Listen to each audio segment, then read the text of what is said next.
Bonjour à tous. Aujourd'hui, je vais vous parler de la pourriture brune des arbres à noyaux, une maladie fongique qui peut causer des dommages importants à vos arbres fruitiers. Dans cette vidéo, nous allons explorer les symptômes de la pourriture brune, comment la reconnaître et les différentes méthodes pour la contrôler. Nous aborderons également les mesures préventives que vous pouvez prendre pour protéger vos arbres de cette maladie.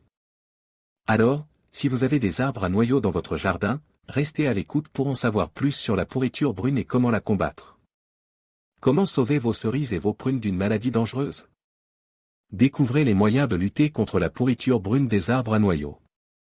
La pourriture brune, une maladie fongique causée par le champignon Monilinia fructicola, est un véritable fléau pour les arbres à noyaux comme les cerisiers, les pruniers et les pêchers. Ce champignon s'attaque aux fruits, aux fleurs et aux rameaux, causant des dégâts importants et pouvant même entraîner la mort de l'arbre. Les symptômes de la pourriture brune sont faciles à identifier. Les fruits atteints présentent des taches brunes et molles qui s'étendent rapidement. Les fleurs se flétrissent et brunissent, tandis que les rameaux se dessèchent et meurent. Heureusement, il existe plusieurs moyens de lutter contre la pourriture brune. Taille régulière, la taille des arbres à noyaux permet d'éliminer les branches malades et de favoriser la circulation de l'air, ce qui réduit le risque d'infection. Ramassage des fruits tombes, les fruits tombent au sol sont souvent porteurs du champignon. Il est important de les ramasser et de les détruire pour éviter la propagation de la maladie. Utilisation de variétés résistantes, certaines variétés d'arbres à noyaux sont plus résistantes à la pourriture brune que d'autres. Renseignez-vous auprès de votre pépiniériste pour choisir des variétés adaptées à votre région. Traitement fongicide, en cas d'infection, il est possible de traiter les arbres à noyaux avec un fongicide. Il est important de choisir un fongicide adapté à la pourriture brune et de respecter les instructions d'utilisation.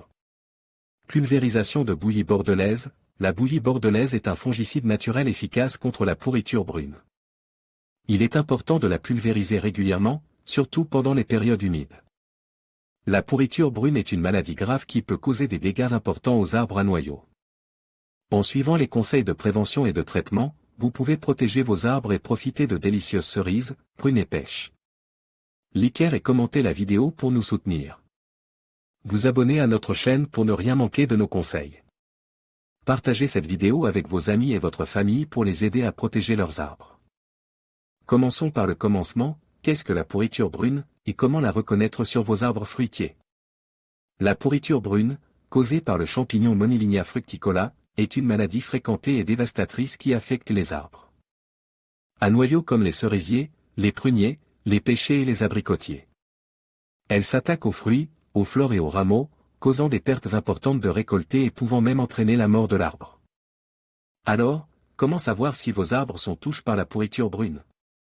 Voici les principaux symptômes à surveiller. Sur les fruits, des taches brunes et molles apparaissent sur les fruits, qui se propagent rapidement et finissent par recouvrir tout le fruit. Les fruits atteints se dessèchent et momifient, restant accrochés à l'arbre. Un écoulement gommeux peut être observé sur les fruits infects. Sur les fleurs brunissent et se flétrissent, puis se dessèchent et tombent. Des taches brunes peuvent également apparaître sur les pétales et les sépales. Sur les rameaux, des chancres bruns foncés se développent sur les rameaux, qui peuvent s'étendre et ceinturer la branche, entraînant sa mort. Les feuilles situées au-dessus des chancres peuvent se flétrir et jaunir. Si vous observez l'un de ces symptômes sur vos arbres à noyaux, il est important d'agir rapidement pour contrôler la propagation de la maladie. Heureusement, il existe plusieurs mesures que vous pouvez prendre pour prévenir et contrôler la pourriture brune. Prévention, planter des variétés résistantes. Certaines variétés d'arbres à noyaux sont plus résistantes à la pourriture brune que d'autres. Renseignez-vous auprès de votre pépiniériste pour choisir des variétés adaptées à votre région. Espacez correctement vos arbres, une bonne circulation de l'air est essentielle pour prévenir la propagation de la maladie.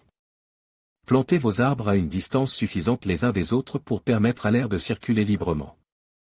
Taillez régulièrement vos arbres, la taille permet d'éliminer les branches malades ou mortes, ce qui réduit les sources d'infection. Taillez vos arbres chaque année, en enlevant les branches infectées et en éclaircissant le centre de l'arbre pour améliorer la circulation de l'air. Nettoyez les débris végétaux, les fruits momifiés et les feuilles tombées peuvent héberger le champignon responsable de la pourriture brune. Ramassez et détruisez ces débris végétaux pour réduire le risque d'infection. Contrôle, fongicides, des fongicides peuvent être utilisés pour contrôler la pourriture brune. Il est important de les appliquer de manière préventive, avant que la maladie ne se déclare. Consultez un spécialiste pour choisir le fongicide adapté à votre situation. Élimination des parties malades. Dès que vous constatez des symptômes de pourriture brune, il est important d'éliminer les parties malades de l'arbre. Coupez les branches infectées au moins 10 cm en dessous de la zone malade et brûlez-les ou jetez-les à la poubelle. Désinfectez vos outils de taille après chaque utilisation pour éviter de propager la maladie. En suivant ces mesures de prévention et de contrôle, vous pouvez protéger vos arbres à noyaux de la pourriture brune et profiter d'eux. Récoltez abondantes et saines. N'oubliez pas que la vigilance et une intervention rapide sont essentielles pour lutter contre cette maladie.